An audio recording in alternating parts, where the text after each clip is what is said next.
c'est jamais ma faute. Attends, t'as pas vu la haute? Sombre par 12 heures sur le toit du monde, payé avec tes impôts.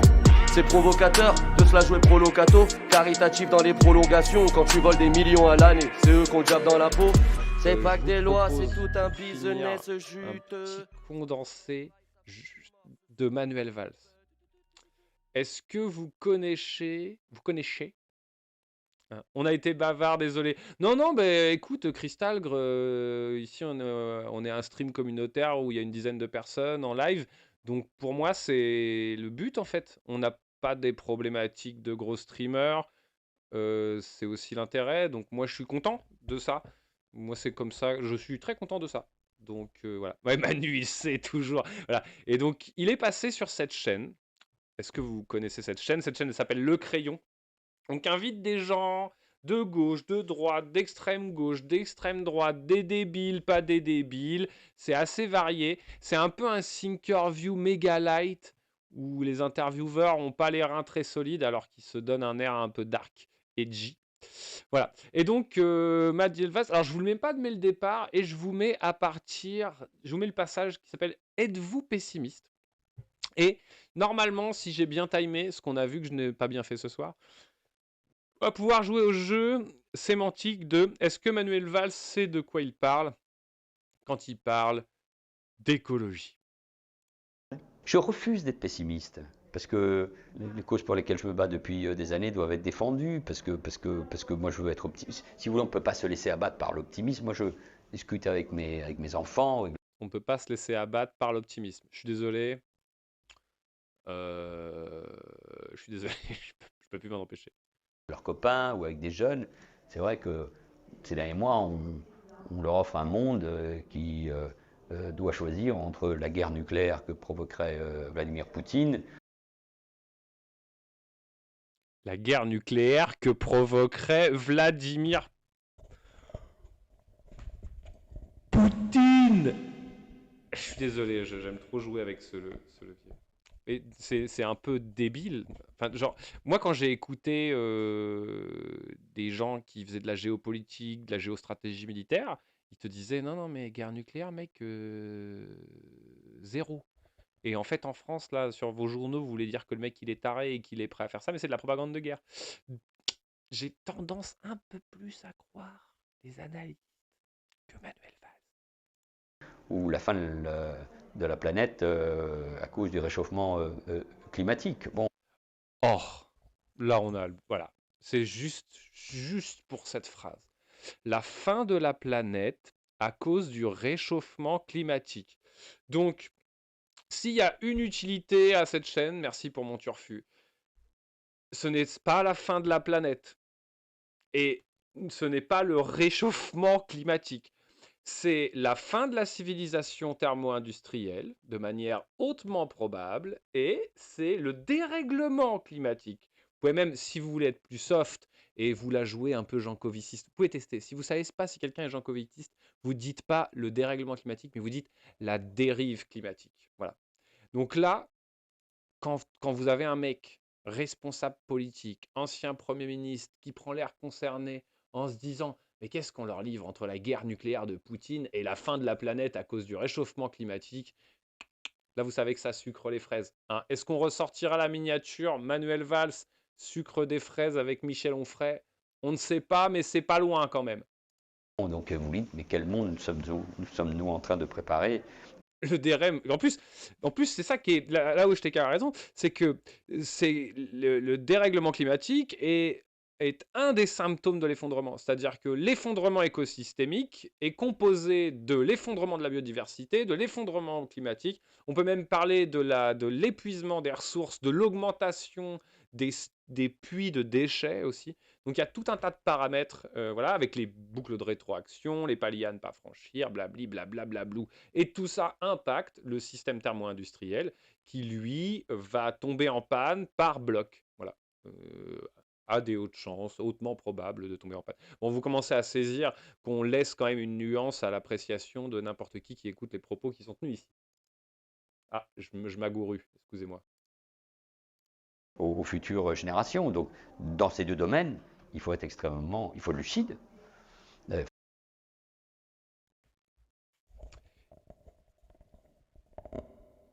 lucide. Genre, lucide. C'est... Le mec... Il ne faut pas être naïf, mais il faut être très, très volontaire. Puis je pense qu'il y a des ressources. Je m'intéresse, comme tout le monde, à des sujets comme l'intelligence artificielle. Je vois tous les dangers, toutes les manipulations possibles, mais je vois aussi les avancées potentielles qui existent, je sais pas, dans la médecine, dans la santé. Donc là, le diagnostic est formel, hein. Ça a l'air quand même d'être un techno-solutionniste, hein. Voilà. Donc de gauche, évidemment, parce que Manuel Valls dit qu'il est de gauche. Et nos gamins, votre génération, mes gamins, vivent déjà avec Internet depuis des années, avec des réseaux sociaux, avec des avancées qui peuvent être dangereuses parfois pour la démocratie et pour nos sociétés, mais qui représentent aussi des avantages comme tout progrès humain. Moi, je suis attaché profondément au progrès humain, scientifique, éducatif, culturel. Donc je suis lucide, parfois je suis inquiet, sinon très inquiet. La guerre est revenue en Europe, je vois les effets d'une confrontation possible dans nos... Alors, la guerre est revenue en Europe. On est d'accord. Quand je suis pas au stand, je suis dans l'été. Avec un long background, Elia, c'est un grand danger, pas une solution. Moi, évidemment, vous avez vu, je fais des IA avec Midjourney. Enfin, je fais des images par IA. J'écris, j'utilise pas mal ChatGPT. Puis j'ai des gens dans mon métier avec qui je discute fréquemment pour parler des avancées de ça. Moi, c'est un sujet que je surveille énormément. Et en effet, en fait, en plus, je trouve que c'est un danger, pas tant en mode Skynet, mais parce que ça crée une telle fascination qu'on pourrait en foutre à des endroits où elle va le faire de la merde et on va pas se rendre compte qu'elle fait de la merde. Par exemple, ChatGPT 3.5 est complètement parti en couille. La semaine dernière, il y a eu une soirée où sur plein de PC, il y a eu plein de retours où elle est partie en couille de ouf et où elle s'est mise à... Voilà. C'est pas des IA tout ça pour l'instant. Non, non, non, c'est clair. C'est des mémoires qu'on a entraînées, dont on a fait un instantané et qui vomissent cet instantané. Actuellement, ouais, c'est clair que c'est pas ça. C'est de l'autocomplétion. Toi, tu as les termes techniques, je ne les ai pas. Je n'ai fait qu'une demi-année d'UT informatique. Voilà.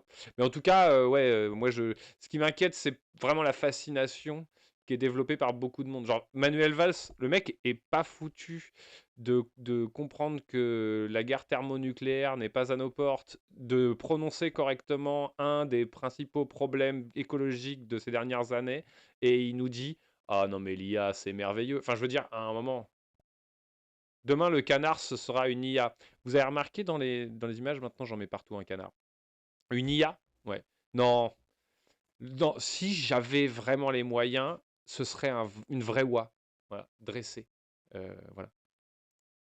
société, je vois des fractures, je vois la remise en cause de la démocratie, mais en tout cas je suis très volontariste pour défendre cette démocratie, les valeurs républicaines et au fond une certaine idée du rapport aux uns et aux autres. Il y a, au fond, notre civilisation européenne, elle se caractérise, ce n'est pas la seule heureusement, par le respect profond de l'être humain. Et dans mon livre sur le courage, j'évoque les personnalités de Charb, le directeur de Charlie Hebdo, et de Sébastien Castellion, ce théologien qui s'est affronté à Calvin, à Genève, au XVIe siècle. Parce que tous les deux, à des siècles de différence, étaient des humanismes. Ils étaient des humanismes. Bon, voilà, je vais pas vous en mettre plus. C'est pas si inintéressant. En fait, c'est pas si inintéressant dans le sens où on se rend compte que ça pense pas très fort chez Manuel Valls. C'est amusant qu'il cite Charb là, parce que plutôt il dit que la France insoumise est antisémite. Et que, en gros, lui, il est très attaché à la liberté d'expression. Mais à vue de nez, pas l'expression de critiquer le gouvernement israélien. Ça a l'air d'être un truc assez présent chez Manuel Valls. Et c'est intéressant quand il clarifie sa posture sur l'Espagne et Madrid aussi.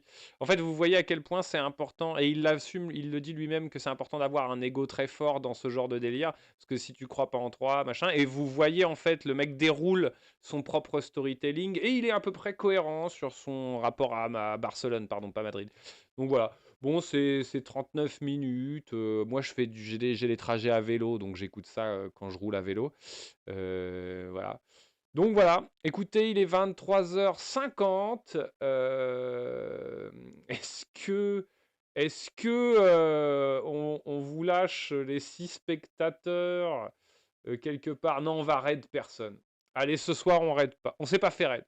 Voilà. La perle de vase, c'était expliquer. C'était pas Sarkozy, ça? Expliquer, c'est déjà vouloir un peu excuser. Il me semble que c'était Sarkozy. Mais ça s'explique politiquement, historiquement. C'est qu'en fait, c'est la grande offensive contre la sociologie, ça.